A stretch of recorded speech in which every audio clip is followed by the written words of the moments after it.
Good afternoon, everybody. Welcome to the John Thomas Hill podcast. I am the aforementioned John Thomas Hill. We all know what happened yesterday with the verdict, or I should say the other day, on Tuesday. I got my days confused. I was off yesterday. I've got to pull a double on Saturday. That's why I was off yesterday from work. So I kind of got a little confused there for a second. But anyhow, here's the thing. There is a problem in this country with our police departments, our police officers and all that.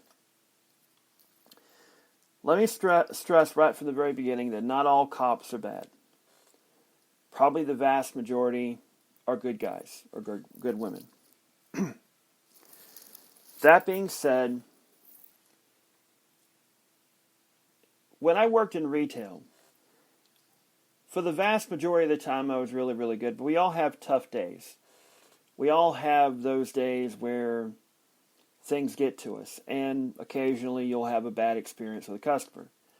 And one time a manager told me, you can have 100 great experiences with customers, give great reviews for you. It takes one bad customer to wipe all that away. That seems unfair, right? Well, in truth, there are a lot of great cops who do great jobs every single day. But it can take only one bad cop to erase all of that. And why is that? Very simply put, cops are under the microscope. They always have been under the microscope. They are people that are supposed to protect and serve the community. Now, they are supposed to be people that are selfless, that are willing to take a bullet if necessary to protect the innocent. They're willing to go into dangerous situations to protect the innocent. And their job is not far from an easy one. I've known quite a few cops over the years. So, I'm not going to sit here and say, well, they're all bad and their job isn't that hard, blah, blah. No, it's a very difficult job, and there are plenty of good cops out there. But when you're under the microscope, it only takes a handful of bad people, bad cops to do bad things to make people question. But at the same time, there's also an adage, when there's smoke, there's fire. And when there's quite a few bad cops doing bad things, it's not just a few bad apples. Because when they're consistently getting away with what they're doing, when the system protects them in many ways,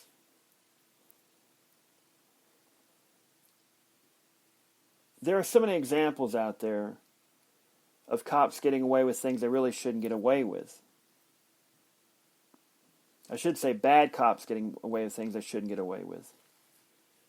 That it taints the whole picture of cops to everybody.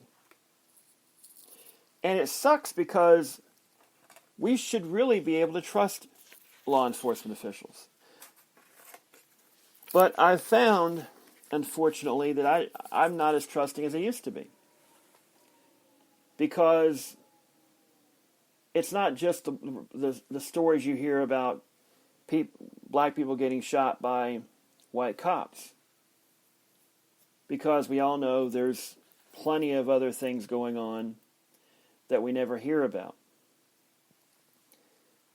Because people feel like they can't report them because they won't be believed and all of that.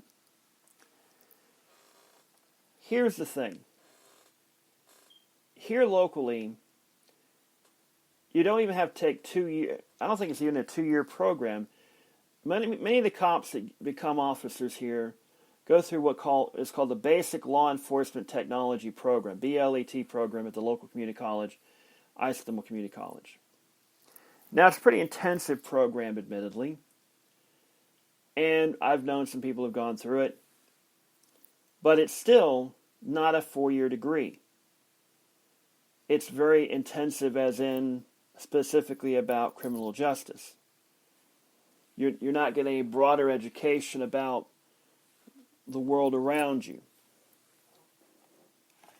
And, sorry, I was reaching for something. And primarily, the reason for that is there is a belief that cops really don't need that kind of training. They need to have specific, specialized training in law enforcement and not have to have a full 4-year degree or even a 2-year associate's degree. I disagree with that. I disagree with it vehemently. I think that cops need to have a well-rounded training to be able to see beyond just their duties. Here's something I talked to recently with someone who was a cop once. He actually made this statement that they automatically knew where to go to find bad people that committed crimes. And these were primarily African American neighborhoods. And if they saw a black person in the primarily white neighborhood, no matter how well they're dressed, they were going to look at them and suspect them. Never thinking for a moment that that person may have a house there already, may be well known to their neighbors and all of that. And it gets back to some old ideas that are really should be outdated. That black people are supposed to live in poor neighborhoods and white people are supposed to live in rich neighborhoods, which is rather stupid.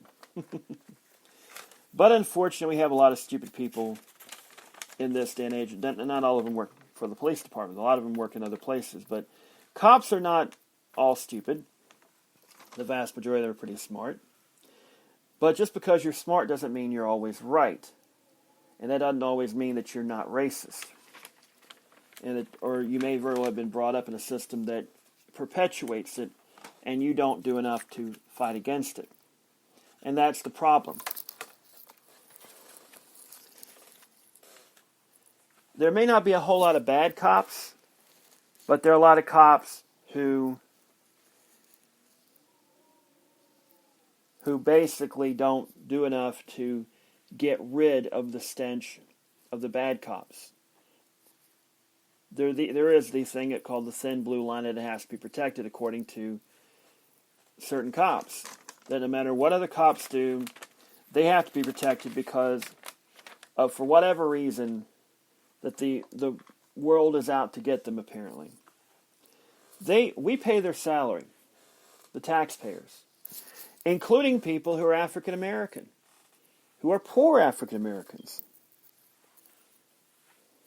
And this just in, not all African Americans commit crimes. You may be surprised by that, but it's actually very much true. Why? Because it's a simple numbers game. You look at the statistics, and whites commit far more crimes than blacks. It's because there's many more whites than blacks. And in many cases, the reason for African American crime is because of historic inequity, lack of economic opportunity, and so forth. But we're not supposed to talk about that because it would reflect badly because according to right-wingers, that would actually mean that we'd actually have to acknowledge that there is a past in this country that has treated African Americans poorly, very poorly.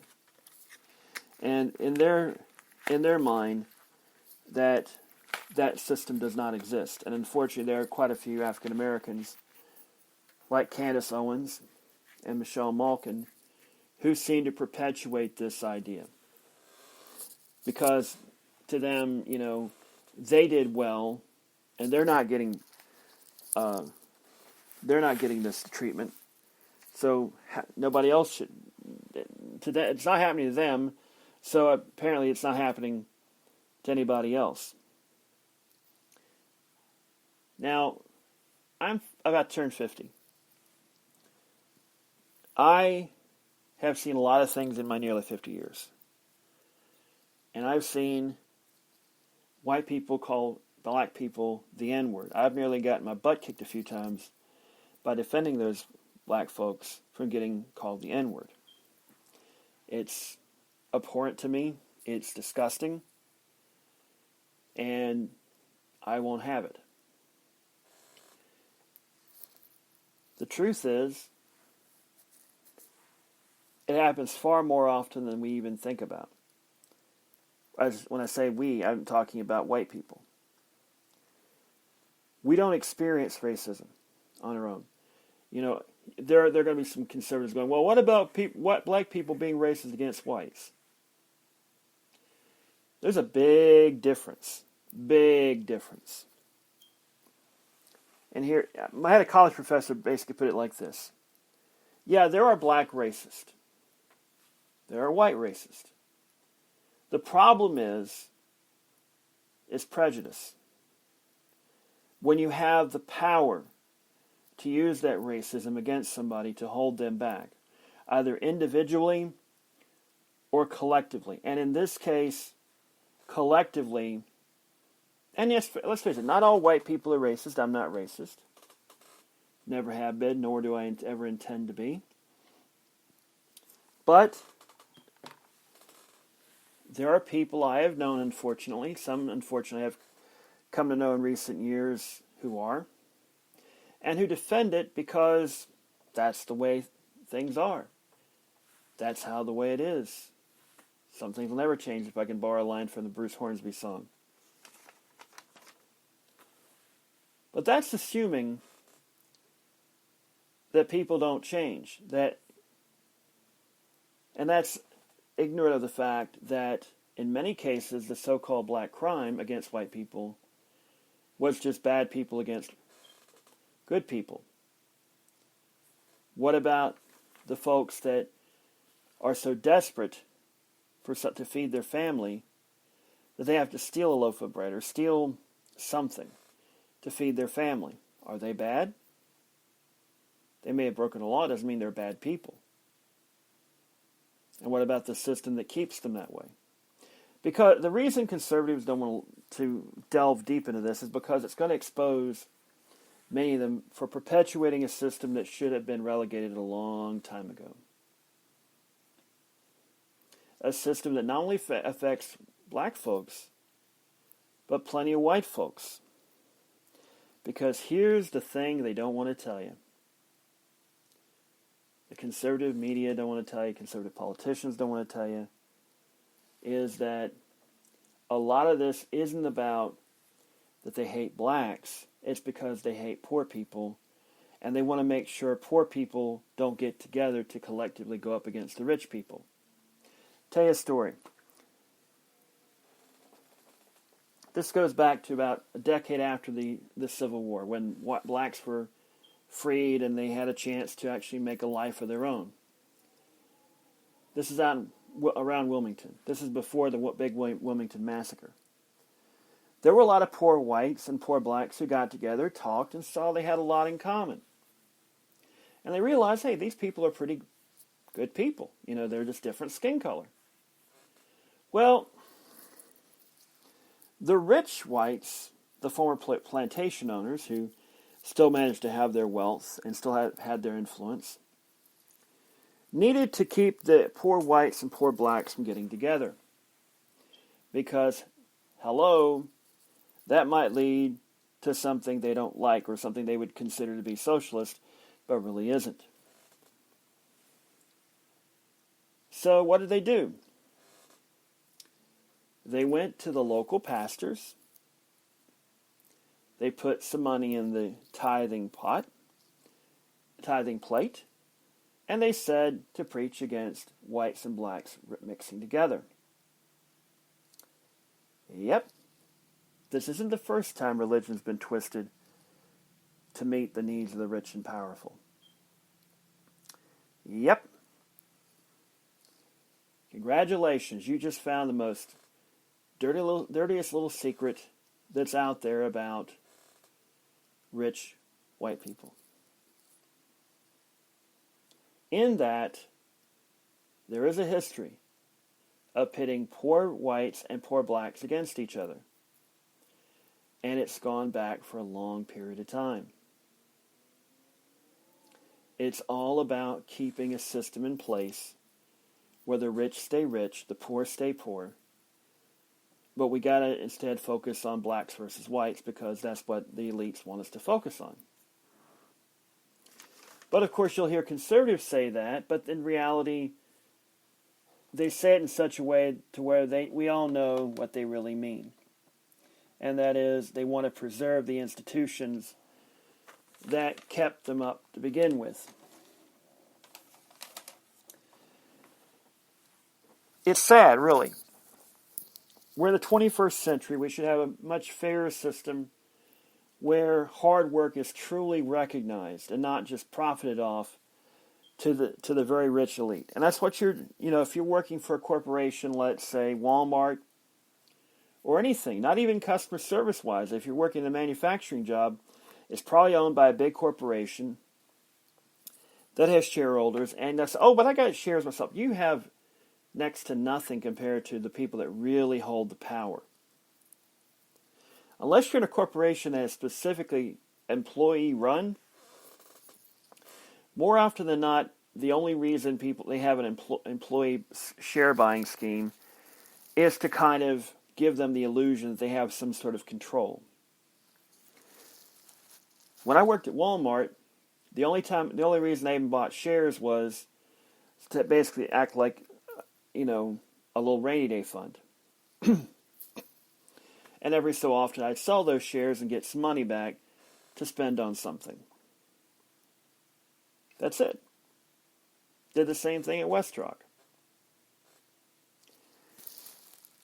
It's sad, but it's true. And part of the reason we've kept this inequality is because overwhelmingly the cops have been white. But you say, well, there's plenty of black cops. There's some black cops who will tell you that black folks do more crime. There's also the fact that in the last few decades, there is this system that has basically meant that police officers are more insular than ever before. Many cops don't even live in the communities they work in. Do you ever notice that? Just down the road here, there is a cop in a local town who doesn't even live within 5 miles of the town he works in. Now, to me, that kind of makes me wonder, if you're a cop working in a city, if you're a cop working in a particular city, should it not behoove you to work in that city? Or at least live close enough by it to where you're frequently going to that city? Yet there are cops who don't live anywhere close to the cities. I mean, they're not like 50 miles away or such, but they don't live in those communities. And it makes you wonder. If you're not living in that particular city, you don't know everything that's going on in the neighborhoods and such. That's why I think community policing should be a very huge thing. Getting cops to live in the very communities they police in. It's simple.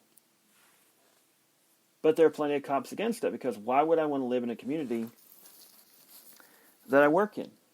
Especially if it's one they don't like. That's the problem. If you don't like it, why not try to make it better?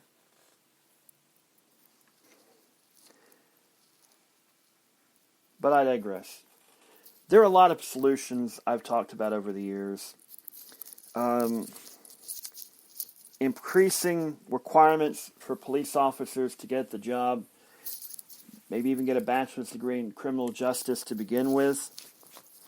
Better training, better pay, more accountability, and all of that. But you see, here's the thing. Taxpayers don't like to spend a lot of money on these things because politicians don't like to spend a lot of money on these things. They go to the people that want to see their taxes raised to pay for better police officers because, hey,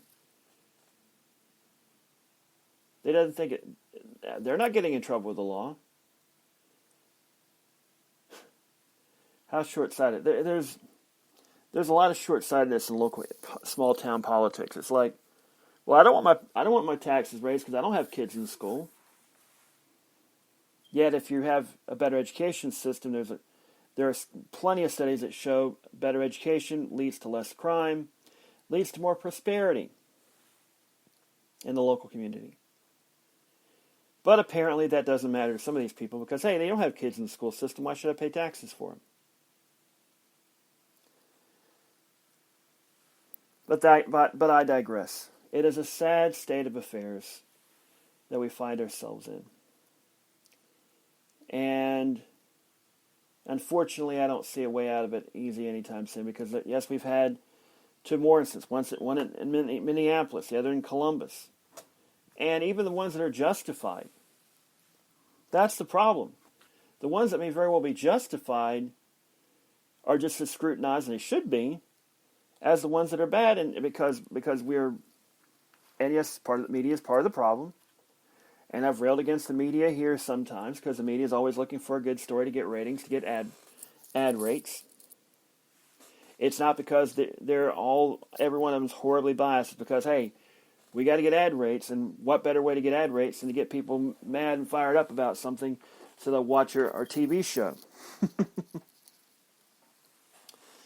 I haven't done a good media rant in a long time. I may have to do it tomorrow. I may just do it tomorrow. I love a good media rant.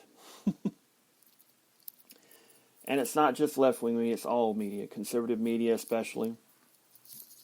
Because they're far worse than the perceived liberal media.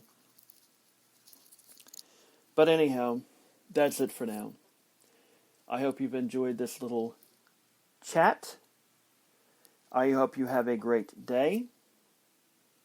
And for everybody here, good night, good luck, and may the good news be yours.